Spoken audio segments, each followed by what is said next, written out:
Welcome to the First Baptist Litchfield YouTube page. We're glad that you've clicked play to view one of our sermons.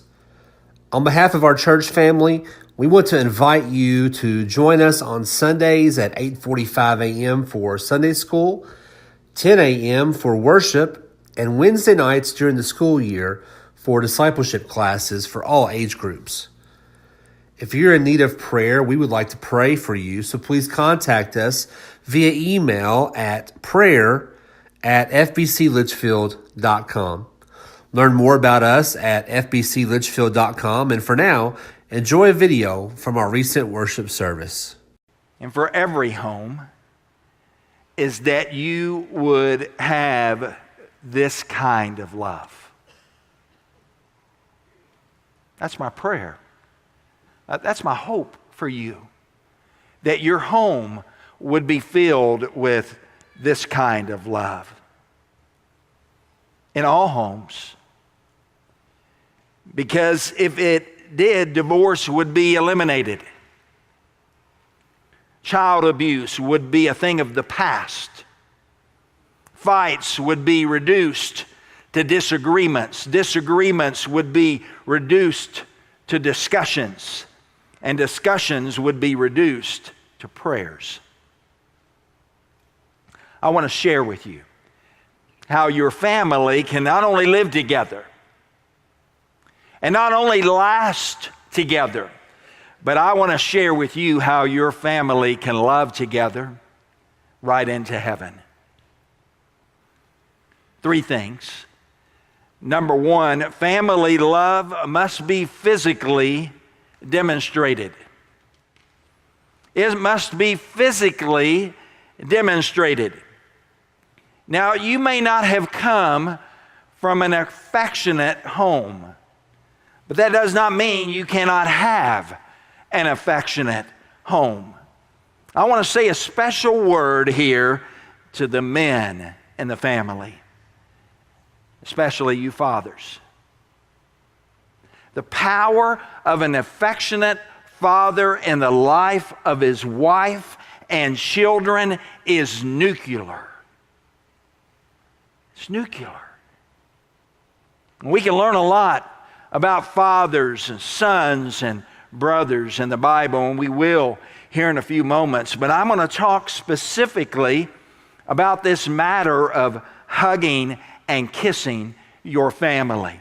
Now, I realize that I just made some of you very uncomfortable. Hugging and kissing your family.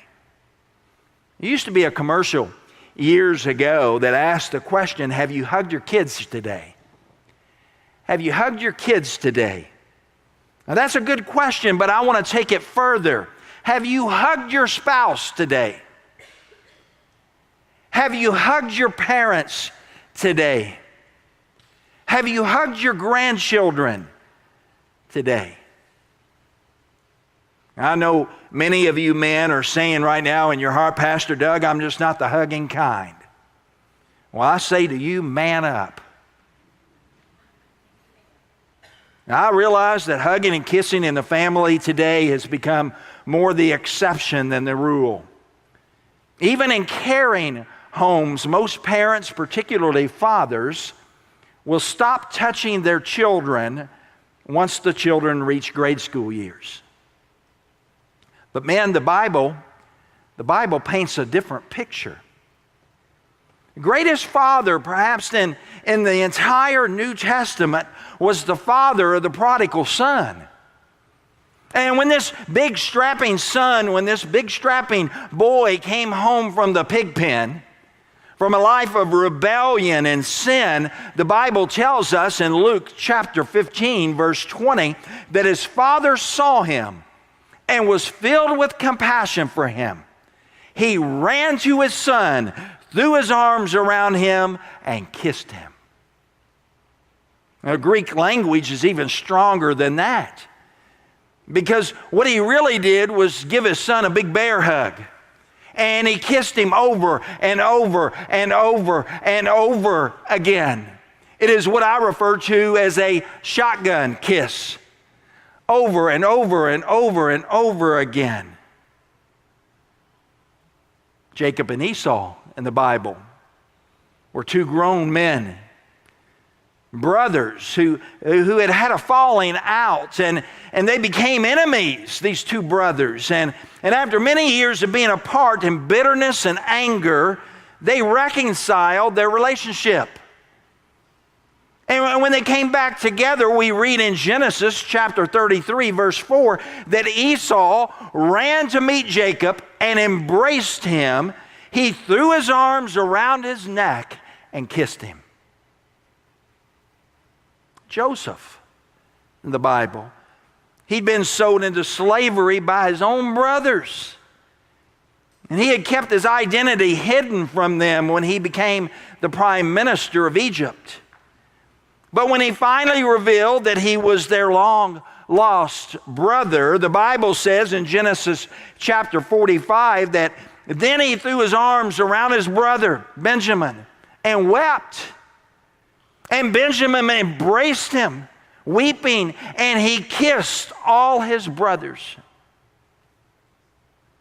Folks, listen, if you want to put love into your family, start today by touching them, hugging them, kissing them, showing them not only verbally, but physically that they are loved by you. Second thing, family love must be emotionally directed. Not only physically demonstrated, but emotionally directed. You must demonstrate your love in such a way that your family members generally feel that they're loved. Now, love is not a feeling, but it affects the feelings. How many times have you ever heard someone say, "I just don't feel loved"? Well, that's because for love to be totally effective, it must affect the feelings. If you don't feel loved, the words "I love you" will fall on deaf ears. That's why parents can give their children things, but if they don't give them time, they're not going to feel loved. A little town in Florida, there was a home for unwanted boys. And these boys were poor. They didn't have much of this world's goods, but in this particular house, they had a wonderful foster mother who made it up to them the best way she knew how. This foster mother really loved those boys. She mothered them, and she fed them, and she spanked them, and she read to them, and she taught them about God, and she taught them to say their prayers. She spent valuable time with them, and the boys knew that they were loved. One day, a wealthy lady came by to adopt one of those little boys. And the lady chose one particular boy, and she picked him up and said, "I'm so excited that you're coming home with me.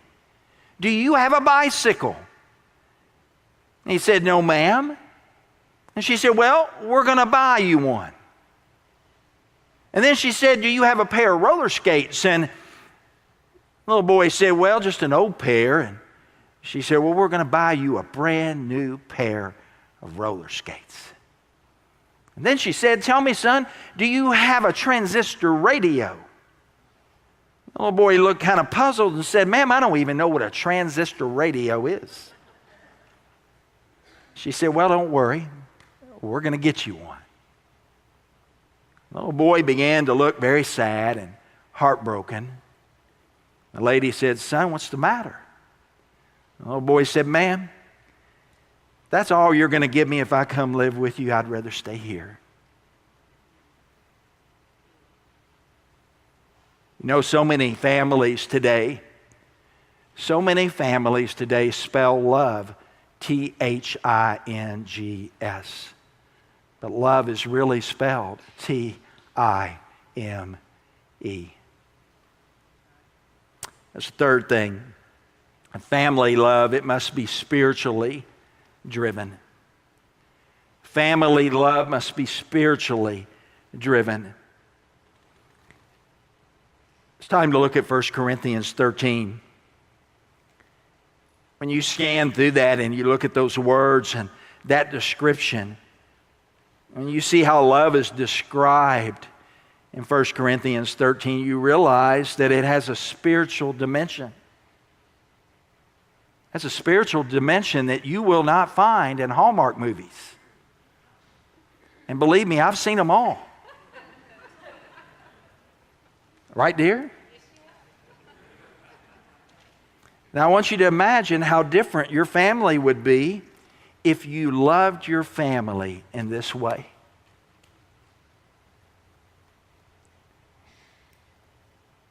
Because love is patient. Love is patient. Verse 4 shares those exact words with us. Love is patient. In other words, love has a long fuse. It takes a long time to get real love angry. Our homes need more of this kind of patience. The long fuse patience. Someone has observed that happy homes are built with bricks of patience. Be patient with one another. Be patient with your children. Be patient with your spouse. Love is kind. Love is kind. Verse 4 tells us those exact words. Love is kind.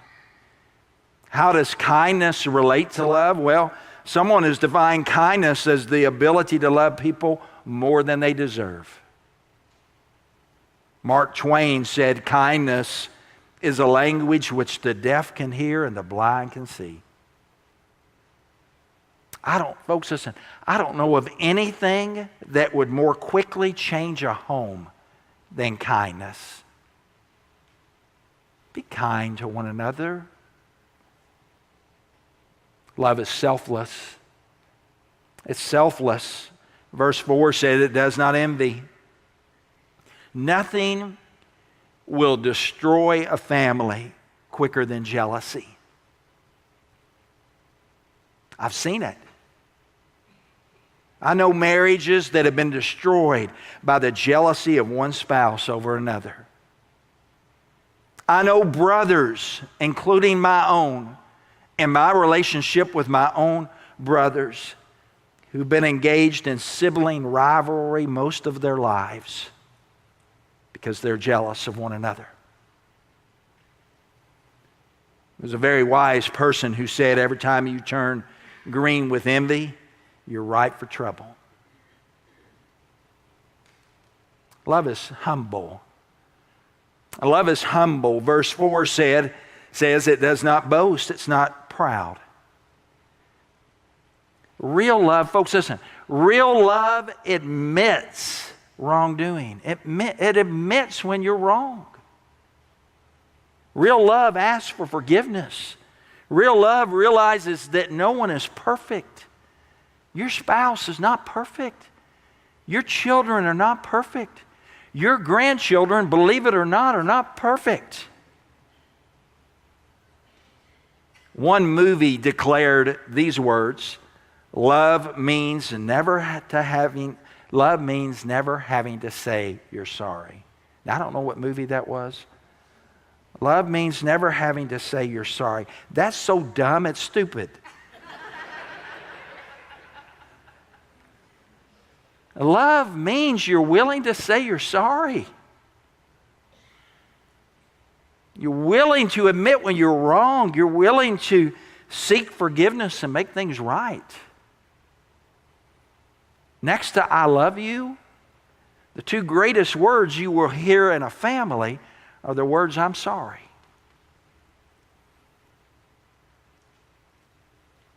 Men, admit when you're wrong. Women, admit when you're wrong. Kids, admit when you're wrong. Love is courteous. Verse 5 said it does not dishonor others. It's courteous. Real love is neither rude nor crude. Don't be rude in your home or crude in your home. Real love doesn't snap and doesn't bite. One person translated this verse this way: love is tactful in its expression. Courtesy has been defined as this: love in the little things.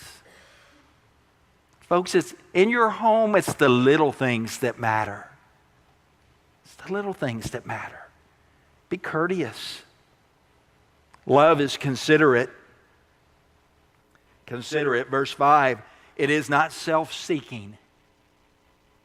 In other words, love does not look out for number one. Dads, it's not all about you. Kids, listen to me. Teenagers, it's not all about you. Love does not look out for number one. It looks out for numbers 2, 3, and 4. It's not about you. It's about the others in your family. Zig Ziglar said recently something that's not only true in the business world, but also true in the family world. He said the way to get what you want out of life is to help others get what they want out of life. That's what we should be doing in the home. Love is forgiving. Verse 5, it is not easily angered. It keeps no record of wrongs. The beautiful thing about true love is that it not only has a long fuse, but it also has a short memory. Love does not hold a grudge. Love's not something you say, remember when? Love is forgiving. Now, love is also optimistic. It's optimistic. Look at verses 6 and 7. Love does not delight in evil, but rejoices with the truth. It always protects, always trusts, always hopes, always perseveres. Folks, listen. Love in the family always looks for the good in the other person. It's never negative. It's always positive. Now, let's draw this to a close. Obviously, these qualities of love sound outstanding. They sound great. They sound wonderful. You've jotted them down in your notes, and they sound great. But I want to say this about love and tell you why I believe it. And why I believe that love is spiritually driven. 1 John chapter 3, verse 16 tells us, this is how we know what love is. This is how we know what love is. Jesus Christ laid down his life for us. Cross. John says apart from Jesus and apart from the cross, you will never know what true love is. If you don't have Jesus, you'll never know what true love is. That's why if you're looking for a definition of love, you don't need to look in the dictionary, you need to look at the cross. That's the definition for love. You can never love your family with a godly love. Listen very carefully. You can never love your family with a godly love until the God who is love lives in your heart. If you want to have the happiest home you could possibly have, if you want to be able to rate it a near 10 out of a 1 to 10, if you want to be able to rate it a 10, put the love of God in it, and you'll be able to have a happy home. You see, love, real love, never fails. Let's pray together. Thank you again for joining us. Please follow us on Facebook and join us for an upcoming worship service. We are located at 106 East Walnut in Litchfield, Kentucky.